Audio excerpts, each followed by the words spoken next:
Excellencies, ladies and gentlemen, dear friends and colleagues from across the Three Seas region and the wider world, let me welcome all of you to our lovely city of Riga and this cozy venue, Hansa Sperons. This is a weirdly shaped room, you'd agree, right? So it's not so easy to see everyone over there in that corner, but nevertheless, I'm hoping I'm getting through to you and you're hearing me well. That's right. Cheers. All right, so my name is Edis Bosch. I'm going to be your moderator for these 2 days. Or shall I say, I'm going to be your navigator because we are at a Three Seas event, right? So just a few navigation tips before we dive into the Three Seas Initiative Business Forum today. First, this is such a delight to have all of you here in person. So either you are meeting old friends or finding new business contacts. It is much more convenient to do that when you're in the same room together, right? So we've missed that for a long time, and it's so great to welcome you in Riga, in this room, in person.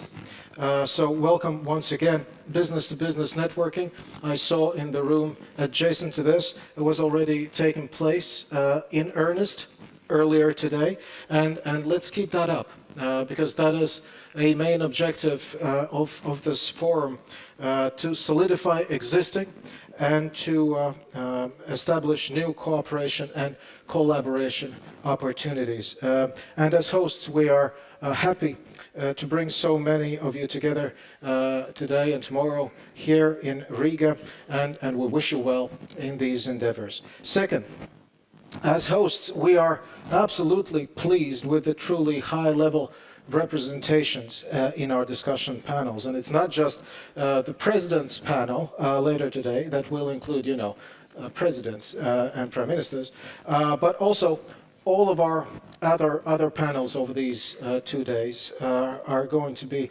remarkable in terms of participation, be it on investment, energy, transport, or digitalization.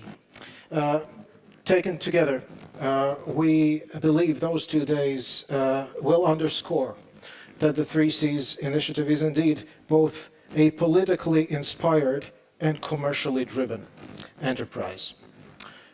To kick us off, let's welcome to the stage the Prime Minister of the Republic of Latvia, Krišjānis Kariņš. Please.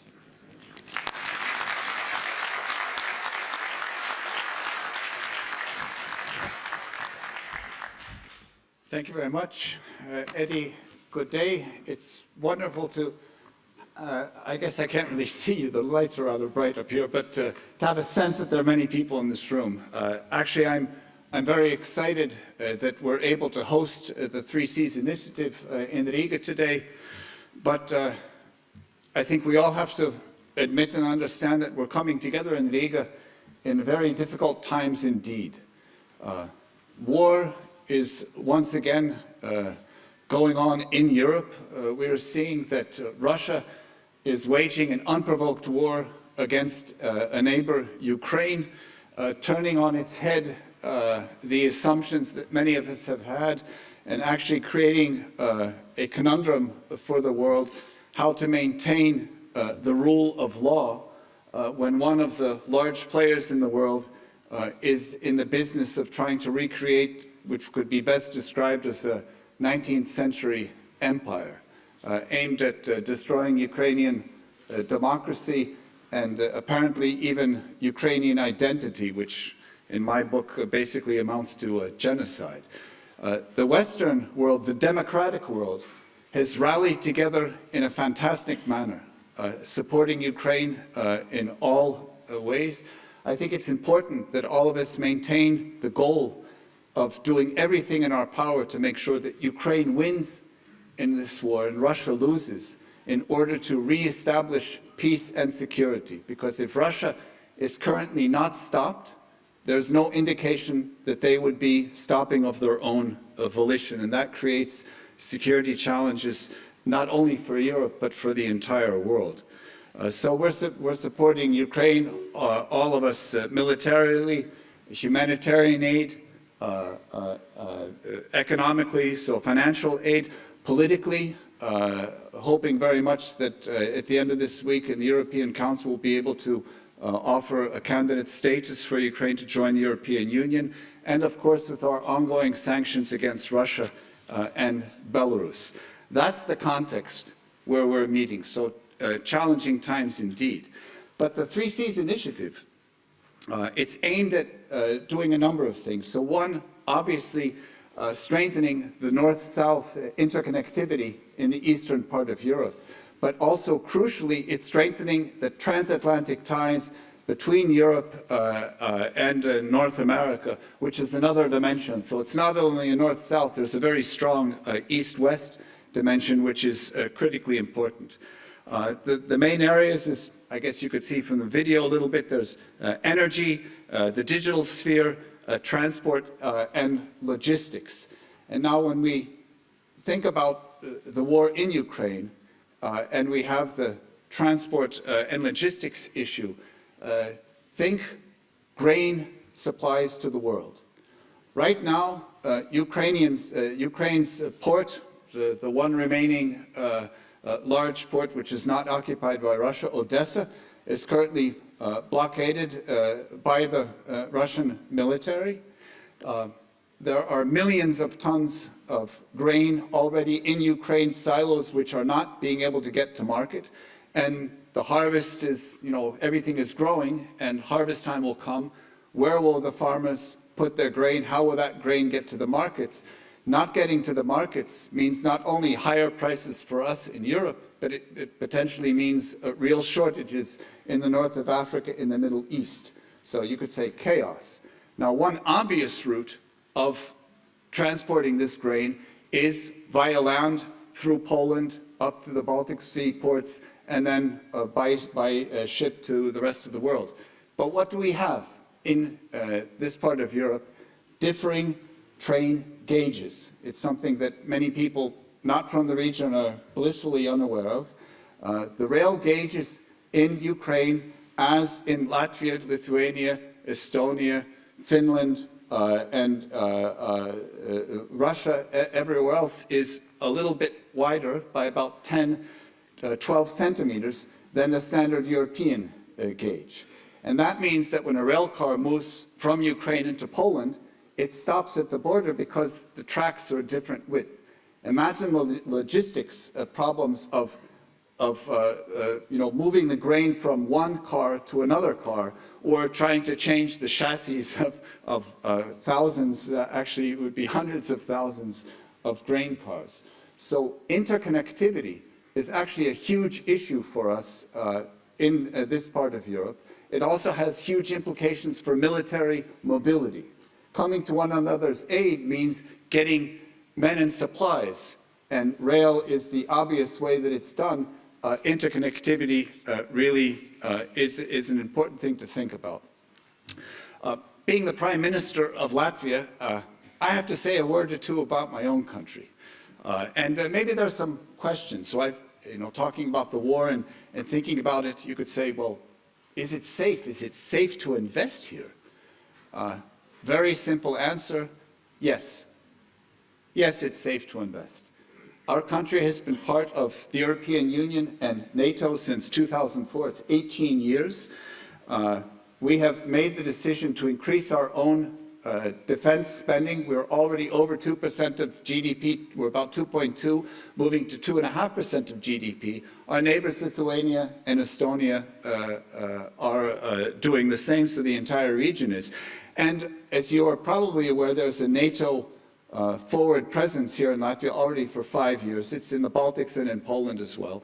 And our NATO partners, as we are increasing our spending and increasing our military presence, our NATO partners are already doing the same. So with men, with equipment, with ability. So we are in safe territory, and it's becoming safer by the day, by the minute, deterring any conceivable attack from the outside. Okay, so it's safe. Is it a good place to invest? What do you get out of the deal? Latvia may be a small economy, but perhaps because we're small, we're extremely resilient. Think of all of the crises and the challenges that have poured over Europe in the past 30 years. We have gotten up from each push down extremely quickly. We're very quick to adapt legislation as needs be. Here in our midst, we have the European Commissioner, the Executive Vice President, Valdis Dombrovskis, who was one of my predecessors. When he had this job, he led us through the financial crisis and into the Eurozone. And it's big changes that we're able to make in a very short amount of time, which is a very big plus for a small and a resilient economy. Investing in Latvia also means you're investing into a 400 million person internal market. And the Americans may beg to differ, but it's actually a larger market than the US market. And in terms of purchasing power, no smaller. And third, and maybe most important, we're hungry for investment. We're still a part of the world which has not been, how shall we say, not had the chance to become a little overweight and a little not so anxious or not so eager to work, literally and figuratively. You will find here and speak to anyone who's invested a fantastic, a dynamic hunger for doing things differently, thinking outside of the box. The only upside of being occupied for 50 years by the Soviets was there was no box to think in, so you had to think outside of the box. It turns out this is a great advantage when you're in a market economy and competing with the rest of the world. And the economy is also incredibly diverse. So we have traditional exports, strong, growing, in the wood industry, obviously, the food production, metals, chemicals, pharmaceuticals, all that has been here, and actually each of these sectors is growing. But in the last 5 years especially, we've seen almost exponential growth in the electronics, digital, what I would generally refer to as high-tech, although that's a very general term.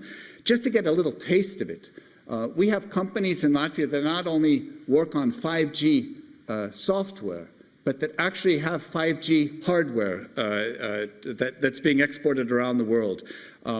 Optical fiber technologies, all kinds. Radiation detection technologies. And I travel around the country, I'm continually baffled by how many excellent and diverse companies we have. Precision engineering, which is huge in the automotive industry, moving from internal combustion to electric motors.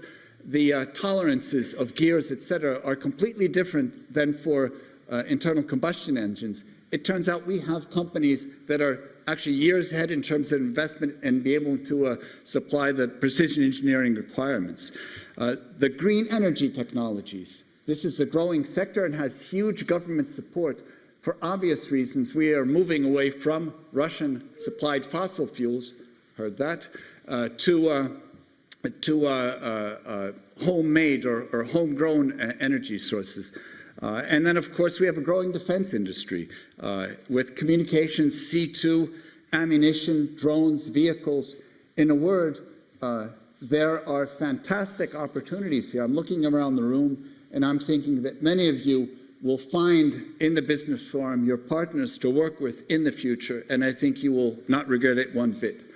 So to sum up, I would like to thank you all for taking the trip to Riga. Many of you responded kindly responded to my invitation. The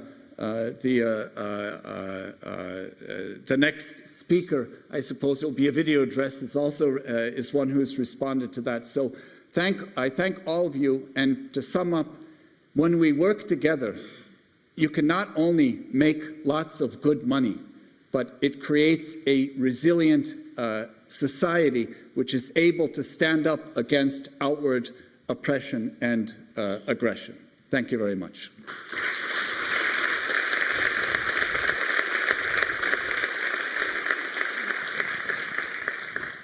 Thank you very much, Prime Minister. These are challenging times, which have once again, I think, underscored how important it is to build closer ties with like-minded partners in the Three Seas region, in the transatlantic context, but also in the global context. So it is quite fitting, therefore, that we will now hear words of welcome also from the Managing Director of the IMF, Kristalina Georgieva. Please. Good afternoon, and thank you, Prime Minister Kariņš, for inviting me to share a few thoughts today. We meet in turbulent times. Russia's invasion of Ukraine is severely slowing regional recovery as higher commodity prices and trade disruptions are taking a heavy toll on activities and are hitting real income. We have downgraded our growth projections and upgraded our inflation forecast. Risks to the outlook remain to the downside, with the possibility of a prolonged war amplifying supply chain bottlenecks and price pressures. But while the Three Seas economies are facing complex challenges, I remain optimistic about their future. Why? In two words: dynamism and determination.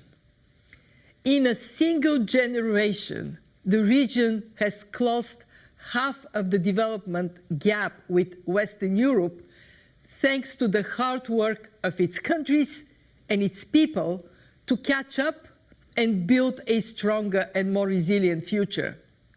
Just as important, the region has shown remarkable unity, of which recent months are a perfect example, and is determined to move forward together. Nothing proves this better than the connections formed and projects undertaken by the Three Seas Initiative. Of course, there is still a lot to do to close gaps in the region's social and physical infrastructure. Bridging them is critical to boosting broad-based and inclusive growth. Right policies can help.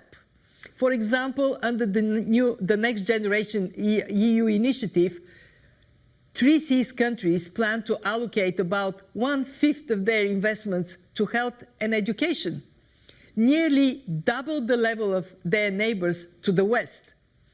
And continued investments in digitalizing public administration, schools, health systems will improve public service delivery and reduce costs.